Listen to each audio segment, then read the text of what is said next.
अस्सलाम वालेकुम स्टूडेंट्स। इस क्लास में मैं आपको बताऊंगा कि 3 कॉलम कैश बुक कैसे बनाई जाती है। तो सबसे पहले सोल ट्रेडर का नाम या कंपनी का नाम लिखा जाता है, मिस्टर यासिर है। फिर कैश बुक बना रहे हैं, उस स्टेटमेंट का नाम लिखा जाता है, कैश बुक लिख दिया। फिर जिस टाइम पीरियड की बना रहे हैं वो टाइम पीरियड बनाते हैं, लिखते हैं, महीना लिखते हैं, फॉर द मंथ एंडेड जून 30, 2014। इसको 3 कॉलम इस वजह से कहते हैं कि इसमें सेल डिस्काउंट, कैश और बैंक के कॉलम होते हैं। तो इसकी 2 साइड्स होती हैं। एक होती है रिसीट साइड, यहाँ पे इस साइड पे जो भी कैश हमारे पास आता है वो लिखते हैं हम। इसमें डेट का कॉलम है, पर्टिकुलर्स का कॉलम है, पोस्ट रेफरेंस का कॉलम है, सेल डिस्काउंट का कॉलम है, कैश का कॉलम है और बैंक का कॉलम है। डेट के कॉलम में डेट आएगी, पर्टिकुलर्स के कॉलम में जो तफसीलात हैं, अकाउंट्स नेम, वो आएंगे। पोस्ट रेफरेंस के कॉलम में हम कॉन्ट्रा एंट्री यानी सी का निशान डाल देते हैं। सेल डिस्काउंट के कॉलम में अगर कोई डिस्काउंट मिला है तो वो आता है, या जो हमने डिस्काउंट दिया है वो आएगा।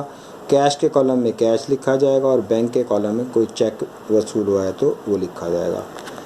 पेमेंट साइड पे जो कैश या चेक के ज़रिए पेमेंट हुई है वो लिखे जाएंगे। इसमें भी डेट का कॉलम है, पर्टिकुलर्स का कॉलम है, पोस्ट रेफरेंस का कॉलम है, परचेज डिस्काउंट यानी हमने जो डिस्काउंट दिया है उसका कॉलम है, कैश का कॉलम है और बैंक का कॉलम है। तो आइए चलते हैं क्वेश्चन की तरफ। तो हमारे पास क्वेश्चन है, mister Yasir soul trader uses 3 column cash book for his business on June 1, 2014. He had cash on hand 25,000 and cash in bank 35,000। यानी कैश का बैलेंस है 25,000 और बैंक का बैलेंस है 35,000। तो रिसीट साइड पे जून 1 की डेट डाल के बैलेंसेस लिख देते हैं। कैश का बैलेंस कैश के कॉलम में लिख देंगे और बैंक का बैलेंस बैंक के कॉलम में लिख देंगे। कैश का बैलेंस है 25,000 और बैंक का बैलेंस है 35,000।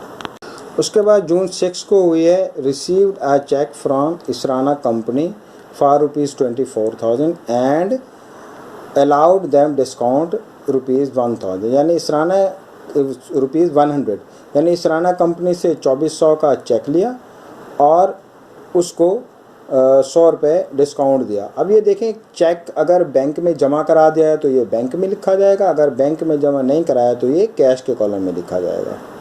तो जून 6 को अकाउंट्स रिसीवेबल का नाम, चूँकि एक इसराना कंपनी हमारा अकाउंट्स रिसीवेबल है, तो वो लिख के हमने कैश के कॉलम में 2400 लिख दिया और 100 रुपये डिस्काउंट के कॉलम में लिख दिए।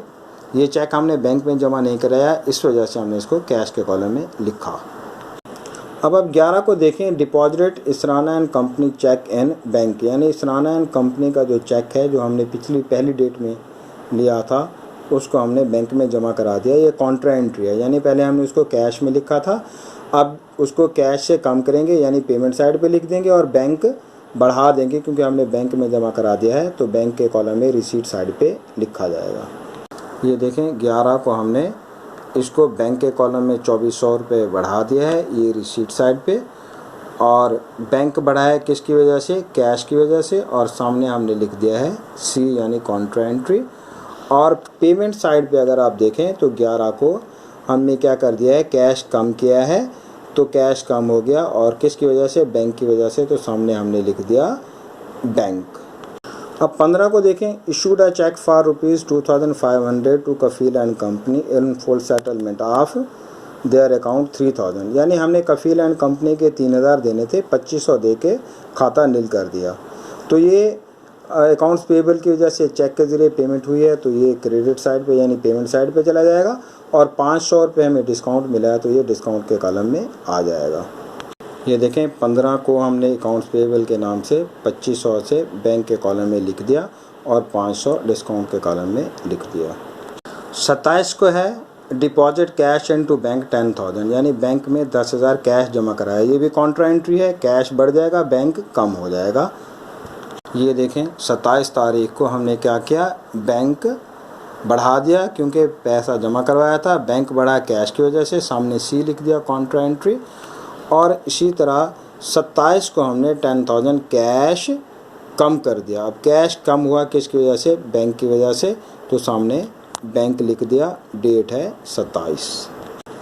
27 को देखें, withdrew from bank for personal use, यानी ज़ाती खर्चे के लिए 3000 रुपये निकलवाया है तो बैंक कम हो जाएगा ड्राइंग की वजह से। पर्सनल यूज़ के लिए जो निकलवाया जाता है कैश, वो काउंटर एंट्री नहीं होती। ये देखें 27 तारीख को हमने ड्राइंग के नाम से बैंक को क्या कर दिया, कम कर दिया, ये हमने पेमेंट साइड पे लिख दी। 30 को देखें, withdrew cash from bank for office use, office use के लिए जो निकलवाते हैं वो काउंटर एंट्री होती है, यानी कैश बढ़ जाता है, बैंक कम हो जाता है। तो रिसीट साइड पे कैश बढ़ा देंगे और पेमेंट साइड पे बैंक कम कर देंगे। देखें रिसीट साइड पे कैश बढ़ गया 5000 से बैंक की वजह से, और पेमेंट साइड पे बैंक कम हो गया किसकी वजह से, कैश की वजह से। सामने हमने सी लिख दिया। अब इसकी करते हैं बैलेंसिंग। देखें जी, बैलेंसिंग में ये होता है कि कैश साइड ज़्यादा होती है, कैश का टोटल करें वो आता है 32,400, बैंक साइड ज़्यादा होती है, इसका टोटल करें 47,400, और सेल डिस्काउंट जितना है वो वैसा 100 का 100 लिख दें। इसी तरह आप देखें वही जो टोटल है वो दोनों साइड पे लिख दें, यहाँ पे 32,400 कैश के कॉलम में और 47,400 बैंक के कॉलम में, और परचेज डिस्काउंट लिख दें। अब ये देखें, ये जितनी भी अमाउंट्स हैं कैश की वो इस 32,400 में से माइनस करें तो हमारे पास बैलेंस आएगा 20,000, यानी 20,000 हमारे पास पड़ा हुआ है।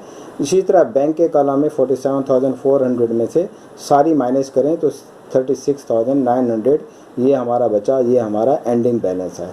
और नेक्स्ट मंथ में यही एंडिंग बैलेंस यानी जुलाई 1 को जो है ना, ये हमारा बिगिनिंग बैलेंस बन जाएगा 20,000 एंड 36,900।